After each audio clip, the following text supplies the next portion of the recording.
Assalamualaikum warahmatullahi wabarakatuh. Halo teman-teman sekalian. Di sini saya Rendra Rivaldo akan menjelaskan tentang materi kelompok 9 yaitu manajemen pendidikan inklusif. Langsung saja ke videonya. Baik, yang pertama itu ada apa itu pendidikan inklusif.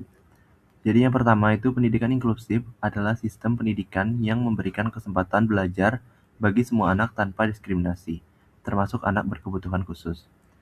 Yang kedua itu tujuan utama dari pendidikan inklusif sendiri itu memastikan akses, partisipasi, dan keberhasilan belajar siswa dengan berbagai kebutuhan dalam suatu lingkungan belajar.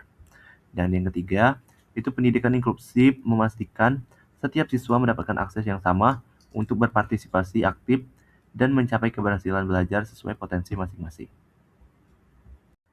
Selanjutnya itu mengapa pendidikan inklusif itu penting.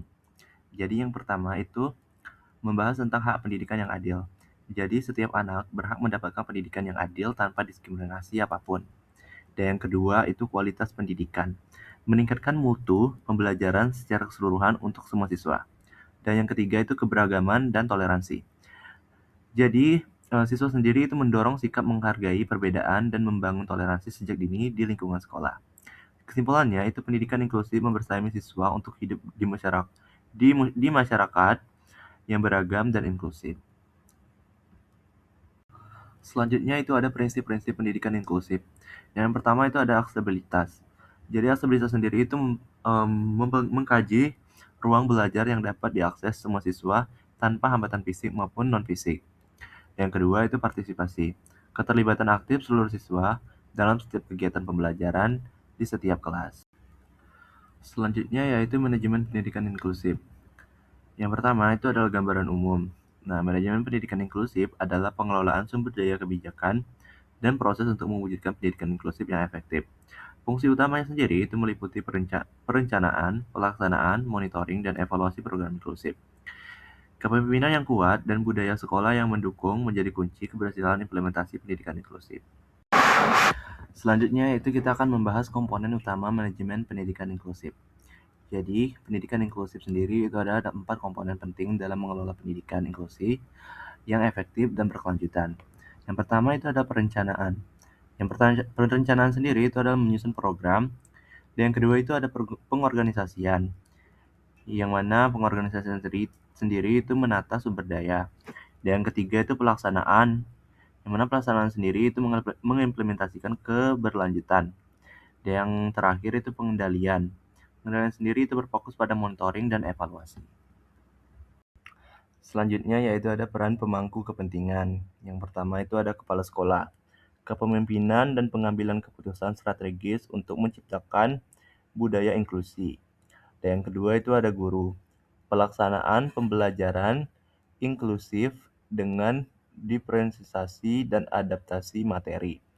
Dan yang ketiga itu ada orang tua. Dukungan aktif dan komunikasi berkelanjutan dengan sekolah. Dan selanjutnya itu ada pemerintah dan komunitas berperan dalam penyediaan kebijakan, regulasi, dan sumber daya pendukung pendidikan inklusi. Selanjutnya itu ada strategi, perencanaan, dan implementasi. Yang pertama itu ada analisis kebutuhan siswa dan sumber daya sekolah yang tersedia.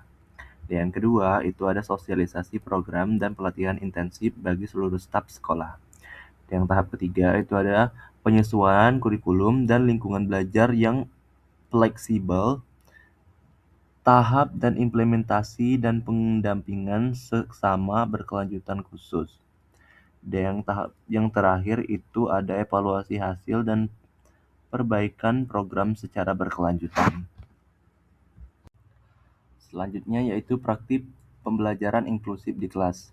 Diferensiasi pembelajaran memungkinkan guru menyesuaikan materi, metode, dan penilaian sesuai kebutuhan setiap siswa. Guru sendiri berperan sebagai fasilitator yang menciptakan lingkungan belajar ramah dan mendukung keberdamaian. Yang selanjutnya itu ada adaptasi materi meliputi penggunaan alat bantu visual, audio, dan teknologi asistif untuk mendukung pemahaman semua siswa. Selanjutnya yaitu mengatasi tantangan dalam pendidikan inklusi.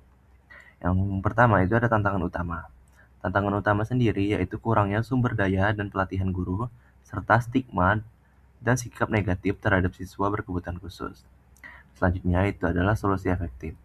Penguatan pelatihan guru, dukungan psikososial, dan kolaborasi lintas sektor untuk menciptakan lingkungan inklusif. Selanjutnya yaitu studi kasus sekolah inklusi berhasil. Yang pertama itu SD Negeri Harapan Bangsa berhasil menerapkan pendidikan inklusi dengan 95 siswa berkebutuhan khusus mencapai ketuntasan belajar. Dan yang kedua itu program Buddy System dan pembelajaran diperimentasasi membantu semua siswa berkembang sesuai potensi masing-masing. Dan yang terakhir itu kunci keberhasilan. Kolaborasi guru, orang tua, kurikulum adaptif, dan lingkungan belajar yang ramah menghasilkan peningkatan kepercayaan diri siswa. Selanjutnya itu ada monitoring dan evaluasi program inklusi. Evaluasi program inklusi mengukur keberhasilan secara menyeluruh. Kriteria evaluasi mencakup partisipasi siswa, keberhasilan akademik, dan kepuasan keluarga.